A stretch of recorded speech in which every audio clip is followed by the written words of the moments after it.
wabarakatuh. Selamat pagi, salam sejahtera untuk kita semuanya. Pada pagi hari ini, Selasa 27 Juli 2021, kita kembali melaksanakan kegiatan MPLS atau Masa Pengenalan Lingkungan Sekolah SMK Gereja Bakti Utama Limbangan. Masih dengan tema yang sama, yakni lakukan lebih dari apa yang kamu bisa lakukan sekarang. Mimpi dan kreativitasmu adalah aset bagi masa depan dunia. Baiklah adik-adik, selanjutnya kita akan menyimak materi mengenai akhlak atau budi pekerti oleh Bapak Dr. Andes C.C. Komarudin. Beliau adalah salah satu guru pendidikan agama Islam di SMK Gereja Bakti Utama Limbangan, Garut. Bismillahirrahmanirrahim. Assalamualaikum warahmatullahi wabarakatuh. Alhamdulillahirabbil alamin wa bihi nasta'inu ala umuri dunya waddin wa ala alihi wa ashabihi ajmain. Amma ba'd. Pertama-tama marilah kita panjatkan puji beserta syukur kehadirat Allah Subhanahu wa taala.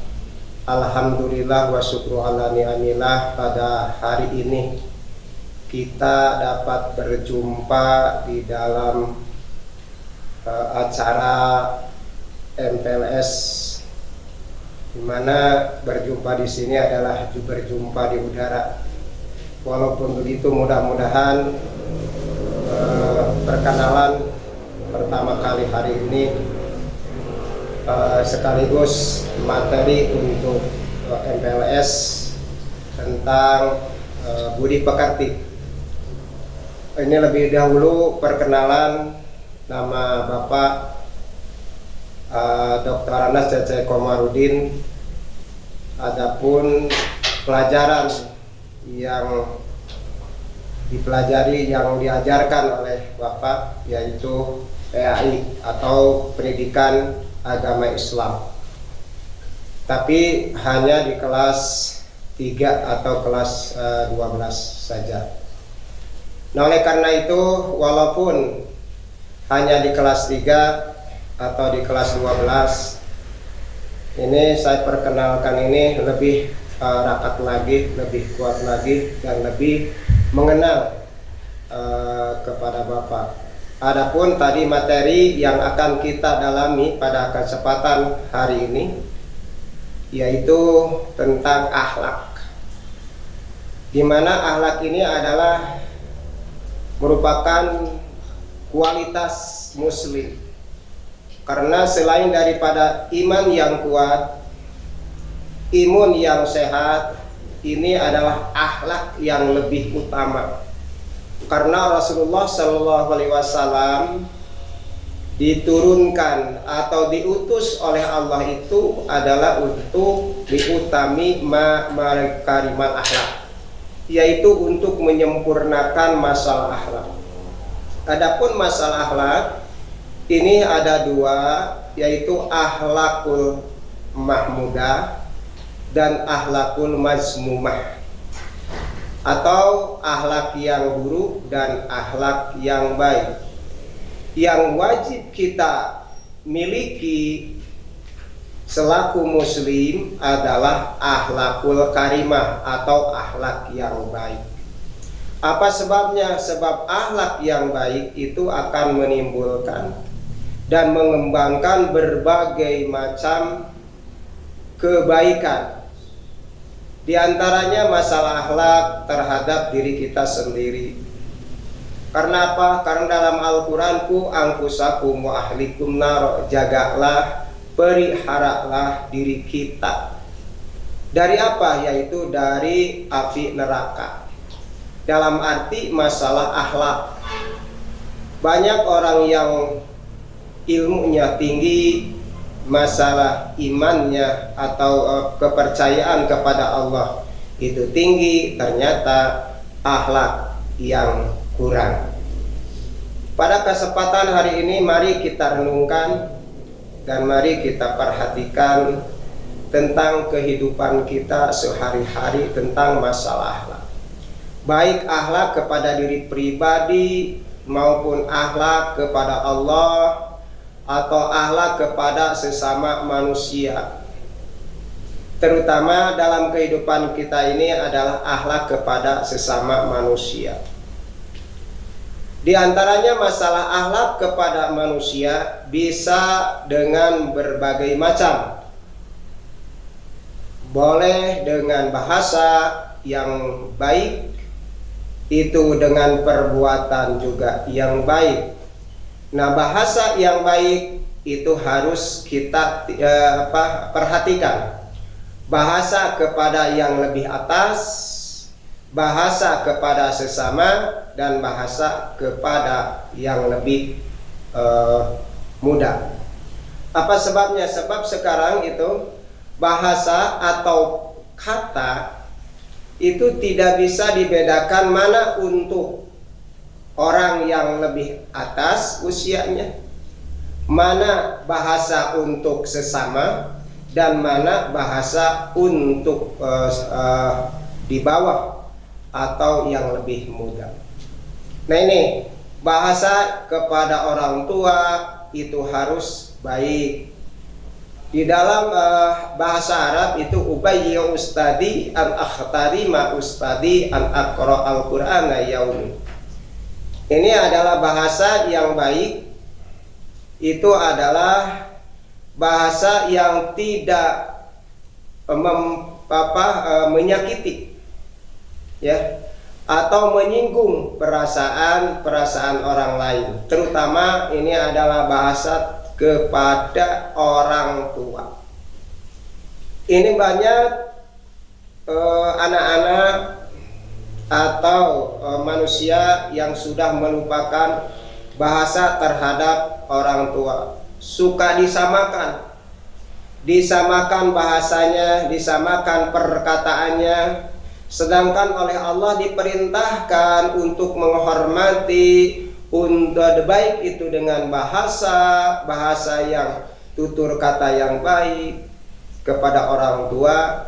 Karena apa? Karena masalah orang tua yang telah melahirkan kita.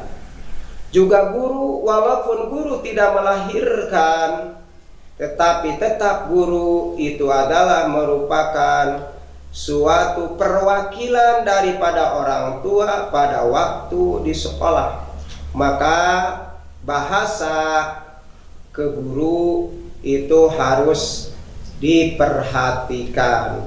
Yang kedua, akhlak dalam perbuatan. Nah, ini diperintahkan oleh Rasulullah perbuatan-perbuatan yang baik. Di antaranya ini kalian sudah masuk ke KPU. Ini dalam rambut sudah ditentukan pada waktu kalian daftar. Di sana sudah membuat perjanjian. Sedangkan di dalam perjanjian tersebut sudah tertera, yaitu untuk rambut 0,1 cm atau 0,5. Nah, juga masalah akhlak yang baik suka memperhatikan dan suka mematuhi apa yang telah diperbuat atau telah diatur oleh sekolah. Baik itu masalah di rumah tangga oleh orang tua, apalagi kalian di sekolah.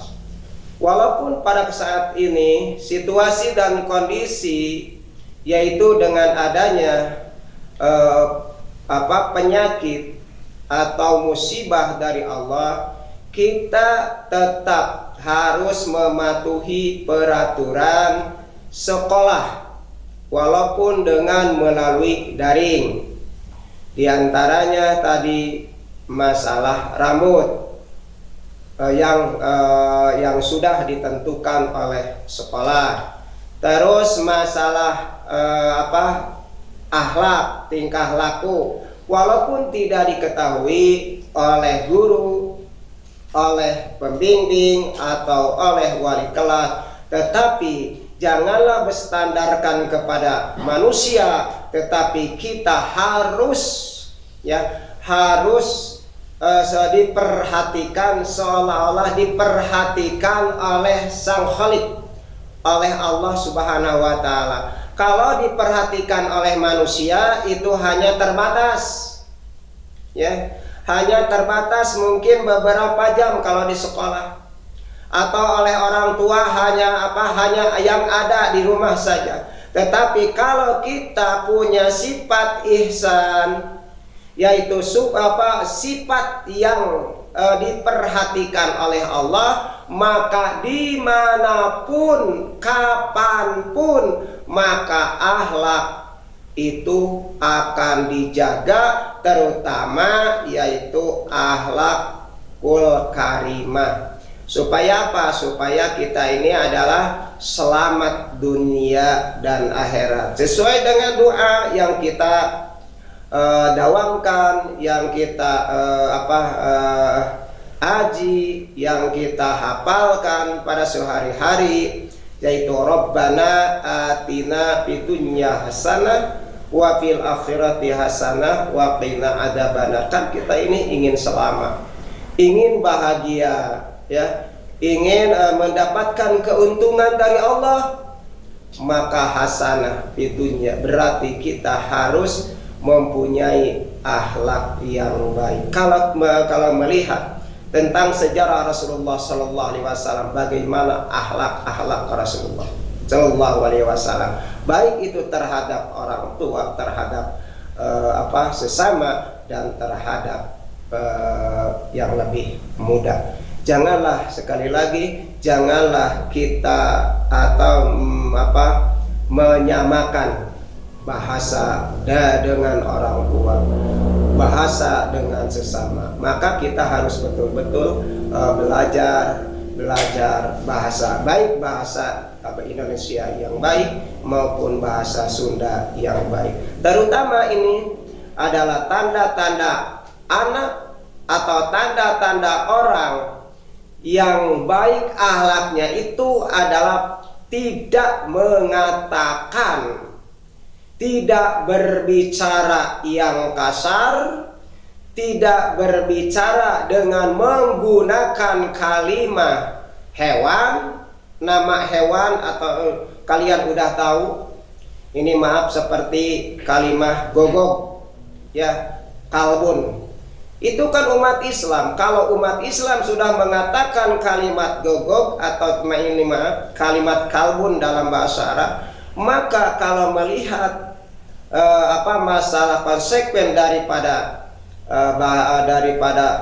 agama Islam, maka itu sudah murtad, sudah keluar dari Islam, maka harus kembali membaca kalimat syahadat.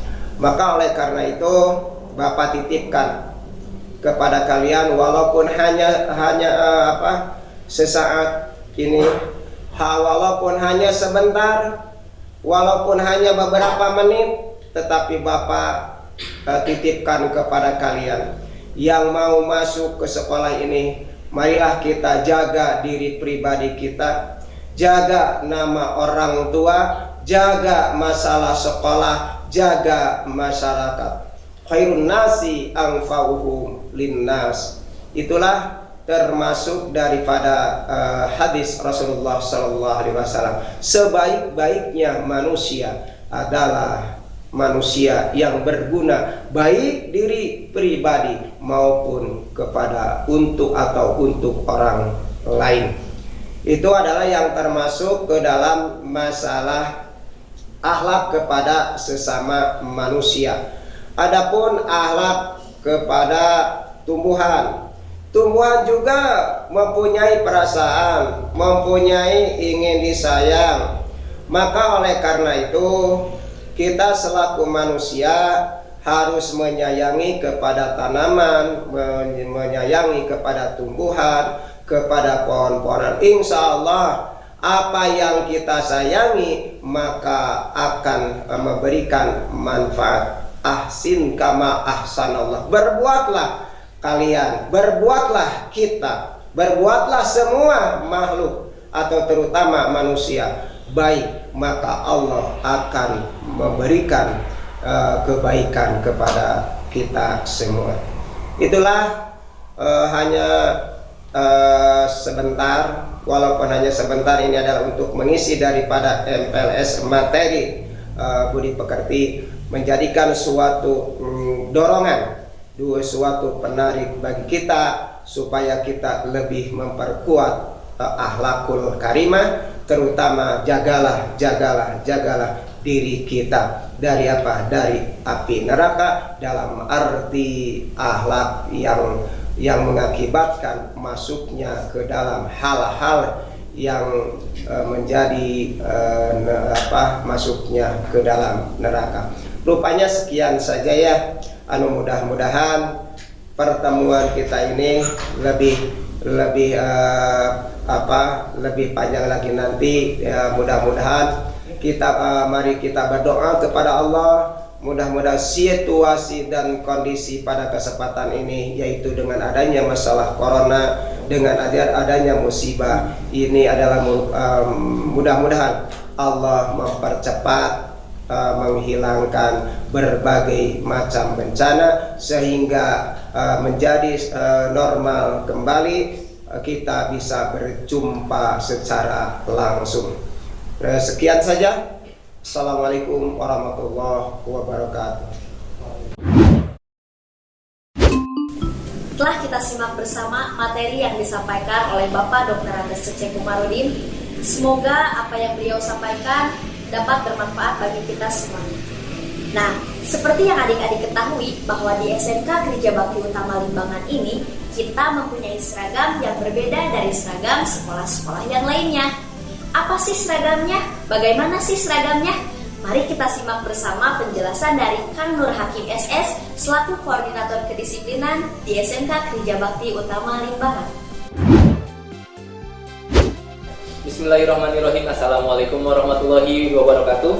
Perkenalkan, nama saya Nur Hakim. Saya Koordinator Kedisiplinan dari Staf Kesiswaan, akan menerangkan tentang peraturan berseragam di SMK Gereja Bakti Utama dari hari Senin sampai dengan hari Jumat. Bagi siswa putra maupun siswa putri memiliki aturan yang berbeda, baik dari penampilan dari ujung rambut sampai dengan ujung kaki. Berdasarkan terbitnya peraturan pemerintah, yakni Menteri Pendidikan dan Kebudayaan nomor 45 tahun 2014 tentang aturan berseragam, maka SMK KBU juga memiliki aturan menggunakan seragam bagi setiap siswanya. Untuk hari Senin dan Selasa menggunakan seragam biru dongker, Rabu Kamis menggunakan seragam hitam putih, dan hari Jumat menggunakan seragam pramuka. Untuk penggunaan seragam biru dongker, baik putra maupun putri memiliki perbedaan, yakni untuk putra menggunakan dasi sedangkan putri tidak menggunakan dasi. Sebagai contoh penampilan dari siswa putra bisa dilihat di sebelah kiri. Dari ujung rambut sampai dengan ujung kaki memiliki aturannya. Untuk ukuran rambut yakni semi militer atau cepak, dan menggunakan evalut atau pangkat, menggunakan dasi, menggunakan sabuk warna hitam, menggunakan sepatu pentopel, dan juga kaos kaki warna putih di atas mata kaki. Untuk seragam yakni harus ukuran standar. Untuk baju di atas tidak boleh disekeng, dan untuk celana tidak boleh mengkerucut ke bawah ataupun mengkerucut ke atas. Sedangkan untuk putri bisa dilihat di sebelah kiri. Untuk kerudung dimasukkan ke dalam kerah baju, menggunakan evalut dan tidak menggunakan dasi, bajunya dikeluarkan, dan sepatunya pentopel. Tetap sama menggunakan kaos kaki warna putih di atas mata kaki. Sedangkan untuk seragam putih hitam, semuanya sama, hanya untuk putri menggunakan rok, yakni rok span. Dan untuk seragam pramuka, adik-adik bisa lihat, yaitu menggunakan setengah leher atau kacu yang rapi ya adik-adik. Karena apabila tidak rapi, mohon maaf, kita memiliki aturan juga. Adik-adik bisa nanti saat masuk ke sekolah kena sanksi yang tegas dari tim kedisiplinan ataupun kesiswaan. Sedangkan untuk seragam hitam putih, baik putra maupun putri memiliki kesamaan. Yang berbeda hanya putri, yakni saat menggunakan dasi dan kerudung. Kerudungnya dikeluarkan. Dan baju seragam untuk putri dimasukkan ke dalam rok. Roknya rok span untuk putri. Bisa dilihat sebagai contoh di sebelah kiri, maupun baik putra maupun putri. Dan untuk atribut lainnya yakni logo, yaitu logo jurusan. Ada logo jurusan otomotif, multimedia, pemesinan, dan akuntansi, yaitu dipasang di sebelah kiri, di bahu sebelah kiri, 5 cm di bawah bahu. Kemudian ada juga atribut lokasi yang bacaannya SMK Krija Bakti Utama di sebelah kanan. Dan selanjutnya untuk penggunaan seragam pramuka pada hari Jumat, untuk putra maupun putri ada juga perbedaannya, yakni saat menggunakan tangan leher atau kacu. Untuk putra kacunya masuk ke dalam kerah, sedangkan untuk putri di luar kerudung. Dan juga perbedaannya satu lagi adalah menggunakan kaos kaki warna hitam bagi seragam pramuka. Berikutnya untuk penggunaan seragam praktek, yaitu pada saat praktek ya. Jangan lupa kalau kalian tidak praktek menggunakan seragam sebagaimana mestinya, sebagaimana aturan yang telah ditetapkan oleh pihak sekolah. Hari Senin, harus diingat kembali ya, hari Senin dan Selasa menggunakan seragam biru dongker. Untuk hari Rabu dan Kamis menggunakan hitam putih, dan untuk hari Jumat menggunakan seragam pramuka. Nah, untuk praktek itu digunakan saat praktek atau jam pelajaran praktek. Jika adik-adik atau teman-teman semua lagi praktek menggunakan baju praktek tersebut. Nah, berikut adalah seragam praktik yang digunakan: jurusan otomotif, multimedia, akuntansi, dan pemesinan. Dan yang terakhir yaitu baju olahraga. Bisa dilihat adik-adik, ini adalah penggunaan baju olahraga. Tidak boleh menggunakan baju olahraga dimasukkan ke dalam celana. Dan juga sepatunya harus sepatu sport, tidak boleh sepatu pentopel ya. Dan sepatunya harus berwarna hitam. Paham ya adik-adik ya? Jangan lupa aturan yang telah berlaku di SMK KBU dari hari Senin sampai dengan hari Jumat. Dari penggunaan baju biru dongker sampai dengan baju olahraga yang barusan, adik-adik harus tahu bagaimana tata cara penggunaannya yang tepat. Terima kasih. Mohon maaf apabila ada kesalahan ya adik-adik saat saya berbicara. Dan tetap stay healthy, tetap jaga kesehatan. Jangan lupa pakai masker, mencuci tangan, dan menjaga jarak. Terima kasih. Assalamualaikum warahmatullahi wabarakatuh. Nah, adik-adik sudah tahu kan seragam yang ada di SMK KBU? Selanjutnya, saya ingin memperkenalkan jargon dari SMK KBU. Apa itu jargon dari SMK KBU?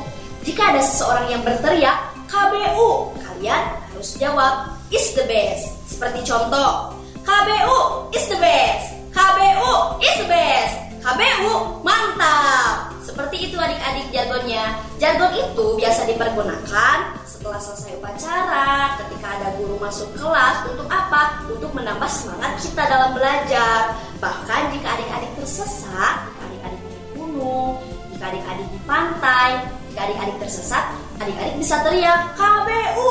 Nah, kalau misalkan ada yang menjawab is the best, itu berarti ada anak KBU di sekitar kita. Baiklah adik-adik, kegiatan MPLS hari kedua kita cukupkan sampai di sini. Kita akan lanjutkan kembali di hari esok pada waktu yang sama. Meskipun kita berada di rumah, kita harus selalu menaati aturan pemerintah untuk menjaga protokol kesehatan, seperti mencuci tangan, menjaga jarak, dan memakai masker. KBU is the best, KBU is the best, KBU mantap. Wabillahi taufiq wal hidayah. Assalamualaikum warahmatullahi wabarakatuh.